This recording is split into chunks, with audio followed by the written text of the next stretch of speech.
Today we're going to compare metas, the old meta to the new meta, because we're going to take a look at the pick rates of Valorant Champions 2025. And we're also going to take a look at the pick rates of Red Bull Homeground 2025. And in between those two tournaments, there was a monumental patch. And so we're going to take a look at what's the same, what's changed, and talk about why it's either the same or why it's changed. So let's start off with the very top. Omen, 80% at Champs, and our most picked agent at Red Bull Homeground is also Omen at 74%. Now you might say, Omen did get nerfed and his number has gone down slightly. Even if it is still extremely high, it has gone down. But I don't think that's got anything to do with the nerfs, because you see what happened also in between those two tournaments is we got a bit of map rotation, and the maps that went out were Lotus and Ascent, two 100% maps for Omen. And the maps that came in were Split, 75%, and Pearl, 0% for Omen. So that probably more so is explaining, any difference in Omen's pick rate. It basically seems that, the maps that Omen was already considered extremely meta on, he still is. The nerfs haven't really changed that in any meaningful way, and Omen's pick rate is still extremely high. Now that's not to say that the Omen nerfs haven't changed anything. There are some moments that you do notice that the Omen nerfs have made a difference, but because in certain ways, like Astra also got nerfed, with the cooldown changes compared to Omen, because of things like that, I do think, it's largely balancing out to where Omen is still seen as a superior pick.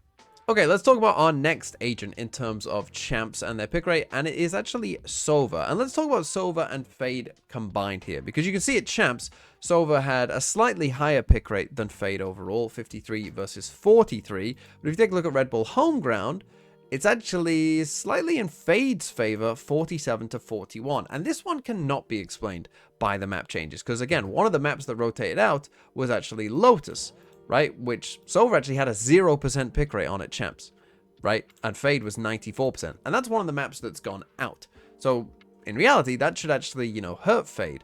But if we take a look at a map like Sunset, Sova was actually 73% and Fade was 27%. And I think taking a look at a map like Sunset is quite interesting, because that's a map where both are seen as decent picks. But if we take a look at a Red Bull Homeground on Sunset, it's actually Fade 55, Sova 45, which again is quite interesting. Now, why might that be? Well, if you think about in the patch and what's happened, cooldowns for the initiators all got nerfed. So if you think about obviously what the role of these agents in a team is, it's to gain as much information as possible.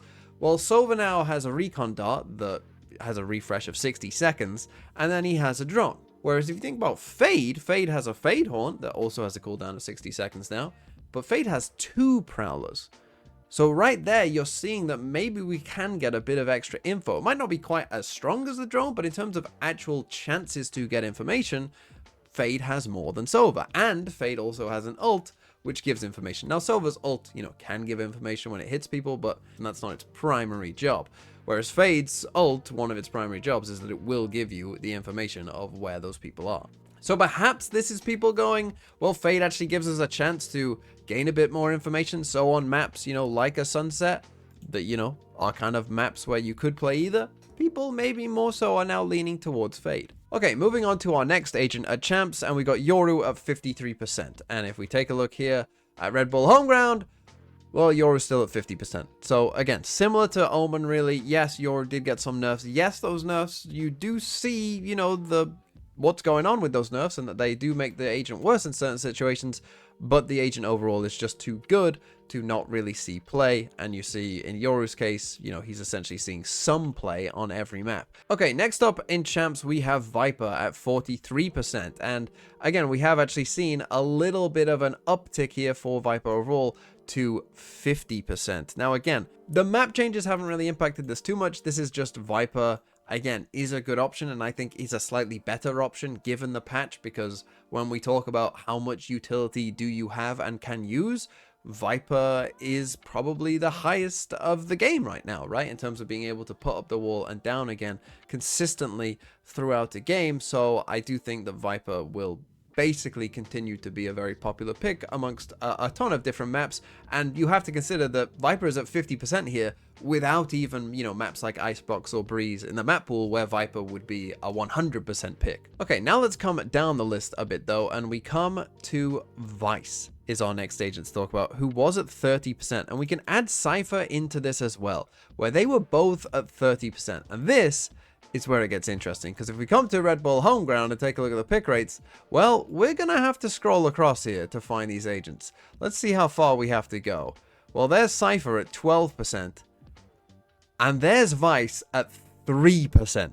Okay, so this is where it gets pretty monumental. We can see that there has been a significant shift here away from Cypher and away from Vice. And both of these agents did get nerfs. I mean, particular Vice, I think a lot of people thought that they were pretty significant nerfs, and it does seem like the pro teams at least agree. And the same is kind of true for Cypher as well. This is a pretty substantial shift for both of those agents. And in fact, we can talk about kind of the larger Sentinel class as well, because if you take a look, the most played Sentinels are Killjoy and Sage. That is a monumental shift, and there is no Sentinel in the top, 9 agents. The first Sentinel is the 10th most picked agent, and even then it's Sage. This is very, very different to really anything we've ever seen before with this class. On one hand, you might argue, this looks good, right? Because it looks like there's actually a variety of options for the Sentinel class right now. People are picking Veto, Cypher, Chamber, and Killjoy and Sage all at a fairly similar rate. But also, I think that this does reveal that Sentinels in general aren't being picked as much, particularly in terms of the kinds of Sentinels that have dominated throughout historically of the game, right? It has been more of your Killjoys, your Cyphers, your Vice, those kind of information Sentinels.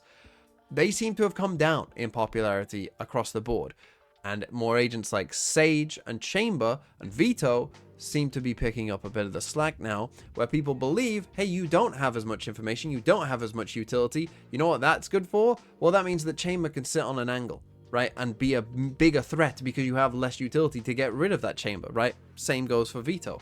And for agents like Sage, it means we don't need as much utility to take a space. A Sage is going to be really good.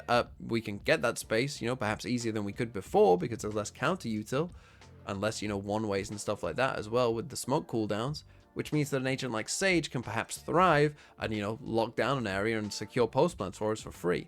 Okay, now let's move on to our next group of agents, which I'm going to combine Waylay, Neon, and Raze here as kind of 3 options as well. And again, you could say this at champs, this is fairly healthy, right? They're in a good pick rate range, they're seeing some play but not dominating, and between them they have a fairly healthy pick rate as well. So if we take a look at what happened in Red Bull home ground, we basically see the same thing. These agents are again right next to each other. Now all of them have gone up, which you might find kind of interesting, and I think that that kind of goes to show the general direction that we are heading in, right?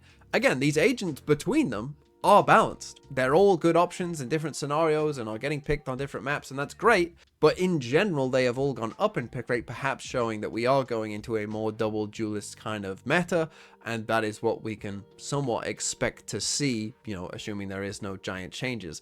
Now what's interesting about that kind of double duelist meta is these agents in and of themselves, I know some people might have some concerns about Waylay, though at least when I was checking, Waylay's win rate wasn't particularly high or absurd in any way, and the pick rate isn't getting there just yet, but maybe there's, you know, some longer term considerations again there for Waylay.